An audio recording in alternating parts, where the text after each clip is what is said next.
the next iteration of the vehicle behind us will more than likely have 1,000-kilometer range, charging 15 seconds or 15 minutes.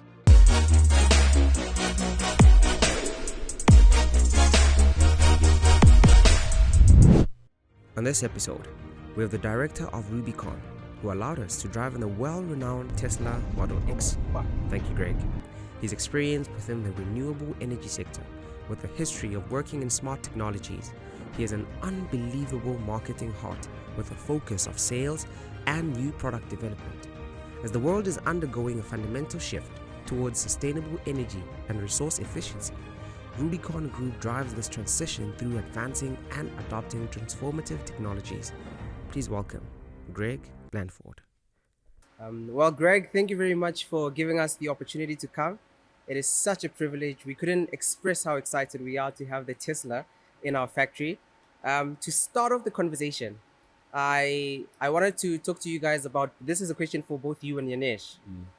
20 years ago, if someone had come to you and told you that 20 years from then, you would be sitting here right at this moment and your careers would be where they are and your businesses would be where they are, you probably couldn't have predicted. And so the question is, how do you then position yourself for the next 10 years? Yeah, I think it's a great question. I think it's a lot to do with your focus on what industry you play and looking at the technologies and focusing on the technologies in the space.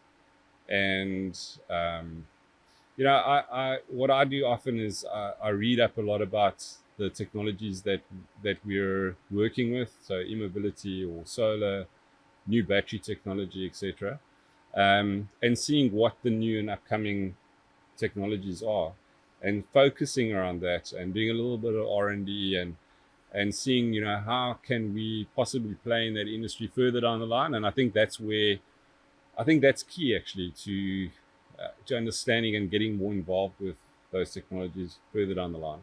Yes. So yeah, 10 years goes by very, very quickly. And I think, if I look back at the history with Rubicon and Jendamark, I mean, I would never have imagined myself to be in the position I am today.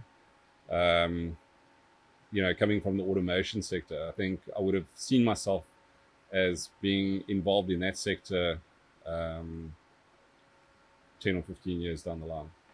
Wow. And Yanesh? Yeah, I think it's an interesting question. I think that if I try to think back when I first met you, Greg, probably 15 years ago now. Yeah. I think you were probably trying to sell us some inductive sensor to detect something on a production line. And I think we were both intrigued by that kind of technology at that point in time. Yeah. And I think, Goodwill, that the point was, I think we were both intrigued by technology. And there was always something better, always something new, always something that you could get your hands on and play with. And that was the thing that was interesting for me. And and that stayed with me. It hasn't changed. So whenever I see a new device or a new gadget or new product that we could put on a production line, it's always like pretty interesting. And I think that's what it is, allowing yourself to always explore, always see new things. And I can't see what will happen in 10 years time, but if I believe that if we stay wanting to seek out new things, wanting to explore, I hope that we continue to explore in the right direction, which will lead us to where we need to be in 10 years time. Yeah.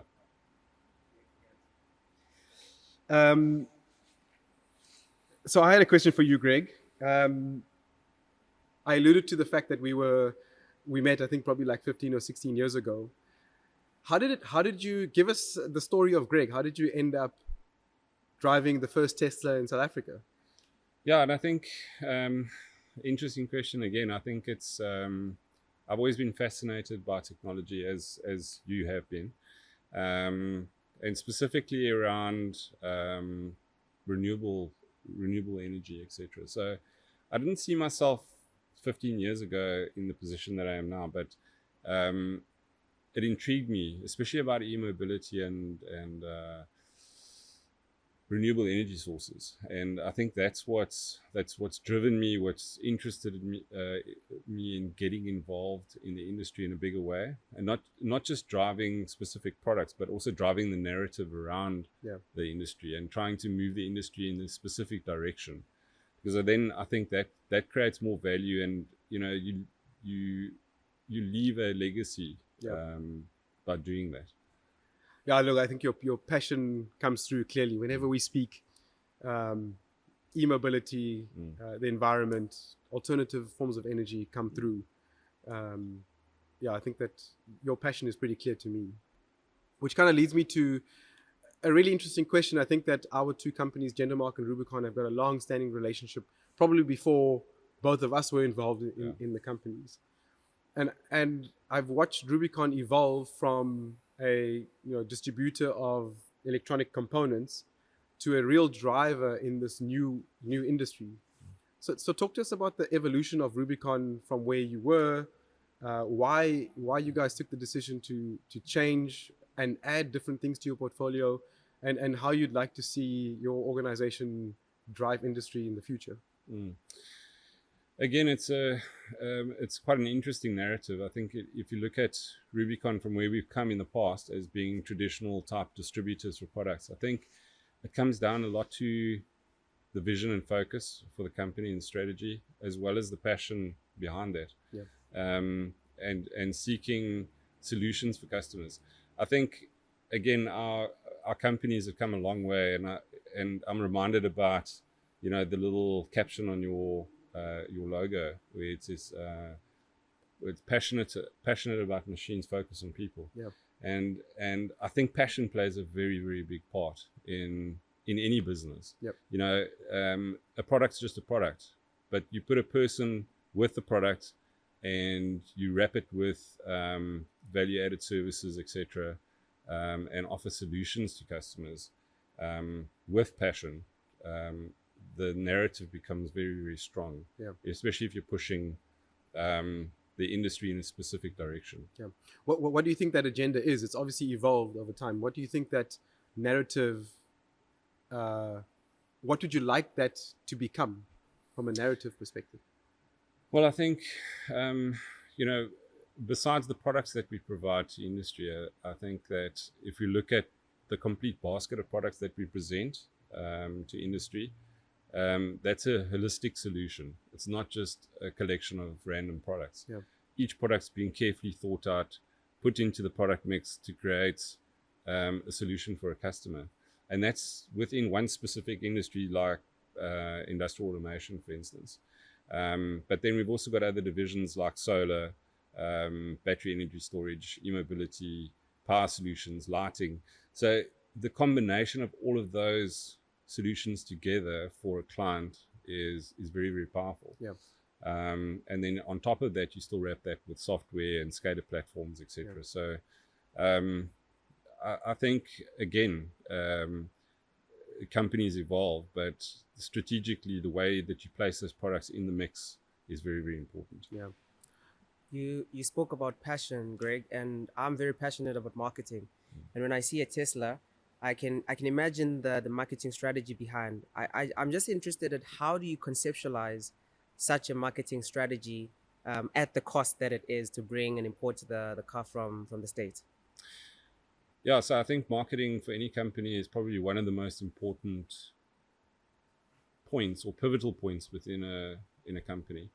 It's either to convey whatever you do as a company to the end user is very important. How you convey that's important. So using specific marketing points, for instance, where are we, how do we get there, and how do we achieve those goals? You're looking at Tesla as a brand. I'm very, very passionate about Tesla. It's been my baby from day one. And just looking at this vehicle, for the value of the vehicle and the marketing that we've achieved with the vehicle over the period of time, if I took that same value and applied it to other forms of marketing, I would never have got the same value. And I think it speaks to the brand. Firstly, Tesla is a very powerful brand and the association with that brand. and exactly where we're headed, so e-mobility, renewable energy, energy storage, these are all drivers for us. But how do we achieve and wrap that in a way that makes people interested in what you're doing? And I think it's all about people. Everything's around people. How would a human interest, we often see so much negativity in the press, day-to-day life, but how do you make people interested in what you do? And I think it comes back again to the passion. Yeah. So I can see behind me the amount of machinery that you guys have built and the passion behind that. And this is why you're successful. I think it's key to any business. So for the person who does not know anything about Tesla, the car, where is the value in the car? Why is it so valuable? I think Tesla is a company, especially if you've experienced a vehicle like this, it's more about the software behind the hardware. The software is what really makes this car different. I think it's more of an experience than anything else. The hardware is almost static, but the software is constantly evolving. So the car gets better with age. And I think that's what's fascinating for me is that, you get a software upgrade. I've had plenty of them since I've had the vehicle. And the car just gets better with age. And I think that also speaks to, it goes against the norm of normal ICE vehicles. When you buy a vehicle like that, it stagnates and it gets old. And this is always refreshed by software. So the experience is always there, which is interesting. Yeah, it's a really different business model. Yeah. The typical automotive industry is you like you say, you buy a vehicle, you own it for a while and it depreciates and it remains completely static. Whereas obviously Tesla have changed the business model where you can upgrade your car over the air. Maybe just talk to us about how that business model is a little bit different. You spoke to me about, for example, initially the car didn't have automatic wipers. I was quite surprised at that, but now it does. Yeah. Yeah, it's as I say, there's some quirky things within the car. Some of the toys in the toy box are just very odd, but they're fun. And I think that's the whole, when you get in a vehicle, and this is what Elon said to a lot of his employees or the engineers when they were engineering the vehicles, is to make the car as fun as possible, because you spend so much time in your vehicle. Why not make it as fun as possible? But yeah, speaking back to the software, I think that it's continuously evolving and getting better. Like for instance, your braking will be better after a software upgrade. Your camera system, I had a camera system upgrade for the rear camera, and all of a sudden the clarity on the rear camera is like phenomenally better. And it wasn't a hardware upgrade, just purely software. Do you pay for those upgrades? No, no, it's just it's similar to the upgrades that you get on your phone. Very, very similar to that.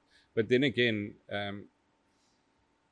the day that I purchased the vehicle, or that Rubicon purchased the vehicle, to the day that this vehicle eventually gets sold, it will actually be better than the day it was bought.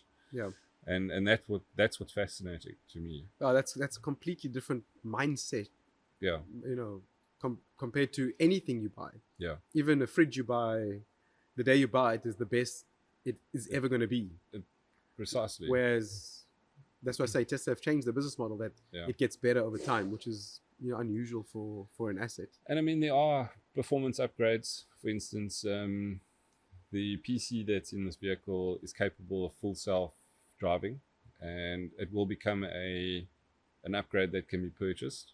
It can be purchased currently, still in beta phase, but they also will offer that as a subscription service. So there are other little additional software packages that can be bought, if you want them. And that's a really interesting, completely shift in business model thinking, in that when an OEM sells a car, they have a chance to make money off the car, they have a chance to make money off services and spare parts, and that's it. Whereas Tesla have all of those opportunities, but they have opportunities to sell you new features, from a subscription perspective, as well as the charging infrastructure. So you're always connected to Tesla. So it's completely different. And I think that, this is purely from my perspective, I think that they've done a lot of homework and looking at that model, because electric vehicles, as you know, there are a lot less parts. Yep. And as far as the service and maintenance is concerned, a lot less as well. Yep. So it's really tires, wiper blades, and brake fluid. Yeah. And that's it. There's not much else that needs to be replaced, you know. So from a long-term revenue perspective, there is not a lot of it. Yeah. So software makes 100% sense. No, it makes a lot of sense. And if you had the opportunity to talk to Elon himself, since you've had the chance to drive the car, what would you say are the improvements from Greg's perspective? Yeah, I think that there aren't a lot. I think, as I said, there are a lot of quirky things in the vehicle. But in my personal experience, I'd say, firstly, this specific vehicle, the turning circle is pretty poor. I think that could be improved. So four-wheel sort of turning would be great. Automatic wiper blades, I think that was an upgrade, interestingly enough. So there's not an automatic wiper blade function, but it's in beta trial as a software upgrade. And, you know, this is obviously enough people have noticed that, and it's become a thing. And then the other gripe that I have is really that, and I think it's to do with the navigation software. So navigation software is not active outside of core markets. So that's the only thing that doesn't actually work. So you can't navigate from point A to point B. The map software works. It's very intuitive, very good, but you just can't do the navigation. Okay. It's part of the premium connectivity package. And I think that's really a no-go for me. I think that should just be open. Yeah. You know, like Google Maps. Can you buy that? Does it work in South Africa if you bought it? No. So I have actually got that subscription with the vehicle, but it doesn't work in South Africa or non-core anywhere else in the world as well. Yeah. If you bought it outside of its market, it won't work. So I've got a little question that's not on here, but just about your trip. Yeah. So obviously been following you on all of the social media, and I see you've pretty much driven to Cape Town and Joburg and a couple of other places. What's it actually like driving an EV in South Africa over sort of from Port Elizabeth to Cape Town? So I think initially I was very apprehensive, purely because driving an EV, it's a heavy vehicle. You know, what would the state of the roads be? How would the car perform? What if something happens and it breaks down? Yeah. You know, what is the charging infrastructure like? And I must say that I've been pleasantly surprised. The road infrastructure on the major highway is actually very good. Okay. Can't complain about that at all. And then it's really focused around route planning and you know, where to charge your vehicle. And that's also been pretty good. I think that the capacity of the charger network could improve. Yeah. And also the again, it's the narrative behind the charger. So you don't necessarily want to charge this vehicle from the grid. You would ideally like to charge it from a renewable source. So further down the line, I mean, this is probably in the next 10 years, I foresee a future for South Africa where on the major routes for intercity travel, we have a combination of solar energy storage and electric vehicle charging capacity of 200 kilowatts or more per charger. And I think that's ideally where we need to be. Yeah. And what is the biggest charger you could get en route? Anyway, on any of the longer the biggest routes? one that I found was which was in publicly available, was an 80 kilowatt. Okay. I did have some communication issues on the BMS, so that didn't work. But I did charge up on a private charger, which was one of our own, which was 120 kilowatts. Okay. And yeah, worked very, very well. Okay. And what percentage were you on, and how long did it take you to get to the next level? So that charger was charging the vehicle at roughly 500 kilometers an hour. Okay. And I only had it connected for about 10 minutes. Okay. Just to test the charger, really. Okay. But in general, the charging speed is around 220 kilometers an hour. Okay. On the network that's available in South Africa. So that's like a 50 kilowatt or a 60 kilowatt or something. Yeah, 50. Okay. Yeah. And how do you feel that? Does that really hinder your journey? Is that it's obviously not as fast as a filling station, to fill fuel into your car, but is it really that much of a hindrance? I know it's a huge factor Yeah. But is it really that much of a problem? How did you actually feel? So I think this is actually a very interesting question because you know we're pretty much in the rat race. You know, people are just accustomed to doing things quickly and getting from a point A to point B as quickly as possible and speeding. Yeah, if your cappuccino takes too long at the total garage, you I get mean, upset. if it's 8 hours to get to Cape Town, like, let's see if I can do it in 6, sort of thing. And I was. It's actually the first time I've ever done Cape Town in 2 days, and I just thought I'd try it, and did the planning accordingly. Drove, charged, drove again, charged, and then stayed overnight. And I must say that the way of that way of traveling is very pleasant, because you're actually enjoying the scenery. You know that you're going to be on the road for a shorter period of time, so now enjoy what you're doing. Don't speed. Stop over for coffee, check your mails, you know, just chill. I think that way of traveling is maybe something that needs to be reintroduced with EVs. Everybody's of this, you know, talking about getting point A to point B so quickly, but if you can do it in 2 days, then why not? 100%. Plan it accordingly. The key thing is planning it accordingly, and what's stopping you from doing it over 2 days? I think longer journeys, especially Johannesburg, needs to be done in 2 days. You can still do Cape Town in 1 day, but it adds an additional 3 hours to the journey with charging. There's a lot of jargon in industry, words such as Powerpack, Wallpack, Megapack. If you were to dumb it down to me, what is it that? What are those products? So Tesla's very well known for Powerwall, which is a residential home battery system, lithium battery system. But they've also got commercial and utility grade energy storage products. So it's ready to classify those in their respective sort of allocations. So if you look at Powerpack was for sort of smaller commercial to larger commercial. And then Megapack is from large commercial to utility scale, and it's infinitely scalable. So, you know, you could potentially take an entire city off the grid if you wanted to. But the products are already, you know, put into their different allocations based on the requirements of the customer. So Powerwall can scale from 1 to 10 units, and then it's from 10 upwards is then Powerpack, and then from Powerpack to Megapack. What's your take on?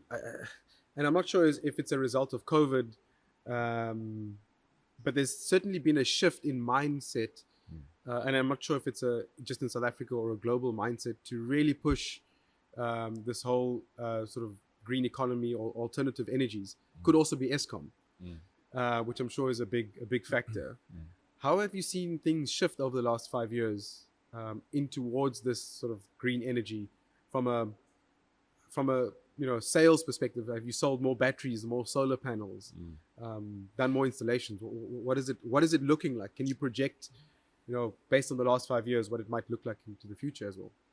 Yeah, I think the industry is going to be buoyant for at least the next 15 to 20 years. I think both from a residential, you know, the residential solar business is still pretty much a sleeping giant. There's no incentives in place by government for people to install batteries and solar at their homes. So I think that the opportunities are still there. Definitely commercial and utility. So the long-term view is very, very promising. I know that the industry typically grows between 20 and 30% year on year. But I think the sleeping giant is definitely still residential. You know, with the lifting of the cap from 1 megawatt to 100 megawatts, that's obviously influenced a lot. More businesses are installing solar to mitigate obviously risk against energy shortages or supply issues. We're doing that as well. Yeah, and I've seen you guys have implemented yourselves. And then also just to bring down some of those costs, because the day you install solar, you really freeze your energy tariff at the time. And I mean, we see the future of energy as being decentralized. We know that that's going to happen. It's inevitable. We just got to work cleverly to ensure that the systems that are put in are smart systems, so that eventually, talking maybe 10 or 15 years down the line, these all form part of the smart city initiatives. Yeah. That the rest of the world is embarked on. Certainly requires sort of broader planning from a city perspective. Correct. Where are, I mean, that's an interesting question. Where are we, let's say, from a South African perspective, in terms of planning our cities better? I think, again, it's a great question, because there are cities which are actively involved in that. I know the city of Cape Town is probably the leader at this stage. Interestingly enough, Port Elizabeth as well. Yeah. They're looking at the smart city initiatives, as well as wheeling agreements and blockchain technology for the wheeling of power across networks. Yeah. So these are all already in process, and it's great to see municipalities being actively, pursuing green energy. Yep. I know I've just recently seen the city of Cape Town's embarked on decentralized energy systems for the metro. Yeah. And we'll probably see that for other cities in South Africa as well. Okay.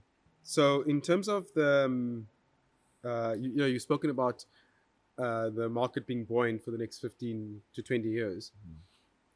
If there was a small to medium enterprise organization that wanted to get involved in this green economy, what advice would you give them? How do they get started? What should they do? I think to look at, firstly, in South Africa, it's a bit of a minefield, because there's just so many suppliers now that have popped out the woodwork as far as supply of product is concerned. But it's always good to focus on good value, good functionality of product, and good quality.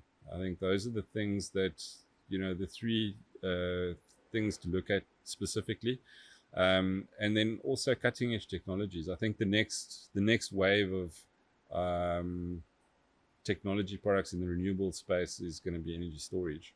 We're starting to see broader adoption now of solar. It was very expensive a few years ago. It's become a lot more affordable for most people.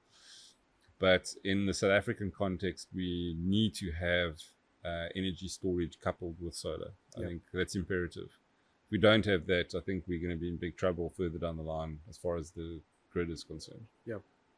Okay. Yeah, interesting. Yeah, my follow-on question was where do you see the next round of tech in this green energy space?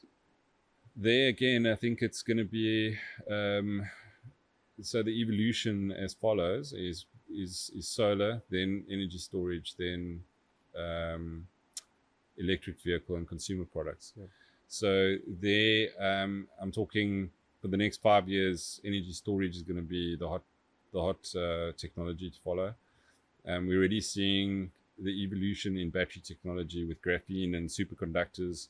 Yep. And we're starting to see consumer products like your cell phone charge in 15 seconds and solid state batteries, etc. So the next iteration of the vehicle behind us will more than likely have 1,000-kilometer range, charge in 15 seconds or 15 minutes, depending on the technology. Yep. And with little heat issues, etc. And also cost a lot less. Yep. I think that's one of the big barriers for entry to technology is always cost. I mean, we've seen the same scenario with LED flat screens at the time. You couldn't afford that initially. Now, all of a sudden, they're a lot cheaper. Yep. So we're at that sort of pivotal point now where we're starting to see these technologies appear, and the costs are starting to be driven down. Yeah.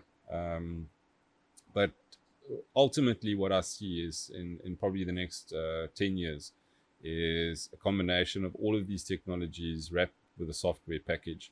And managed by the individual. So you'll own your own energy, you will own the production of your energy and controlled by your smartphone, including your electric vehicle. So, and this is why the Smart City initiative is so important, is to be able to, from a utility perspective, control the entire network, so that, individuals will obviously have the power. It's not going to be... it's this transition from point-to-point transactions to ecosystem thinking. Correct. Where you look at your energy as an ecosystem: car, house, storage, transportation Correct. as one sort of holistic ecosystem. I Yeah. think it's a really interesting space to watch for the future. And I think, and this is what excites me, and this is what gets me out of bed in the morning, is that we know that these things will happen in our lifetimes, Yep. and it's what makes me very excited to be Yeah. alive at this stage, because we're starting to see the transition happening now. It's exactly the same as it happened with the horse-drawn cart to ICE vehicles. Yeah. And we're at the same pivotal point, and with the convergence of all of these technologies into software, Yep. controlled systems, AI, et cetera, and it's really, really exciting to see. Yeah. Awesome. I am very fascinated with your answers. And all the guests that come onto the podcast, we ask them the legacy question. I'm very interested on what do you want your legacy to be? I actually thought about this a couple of weeks ago, because I'm also getting on in age and probably don't have too many years left. But even at this point, I'm so passionate and excited about what I do. And I think looking back at the legacy that I would leave is, I hope that one day that firstly, it's never about an individual. It's about the organization that you work with and the people that you work with, because the efforts that you drive as an individual, sure, you're passionate about it, but you also need to have the buy-in from everybody around you as a company. And we're all driving towards a common goal. So for me, it's to know that firstly, as an individual, I've made a difference in the world and contributed to the sustainability of our planet, number one. And then secondly, that our company as a whole has made a huger impact in that space, in driving sustainability for the planet. For me, that would be the greatest thing for me to pass on one day and say, well, I've helped humanity in some small way. Yeah. That would be enough for me. Well, I hope for all of our sake you achieve that. Yeah, because we need it. Because we definitely need it. We do. Cool. Thank you very much, Greg, for coming. Yeah, Really thanks, guys. appreciate it. Yeah, appreciate it. Thank Thank you you. very much, Greg.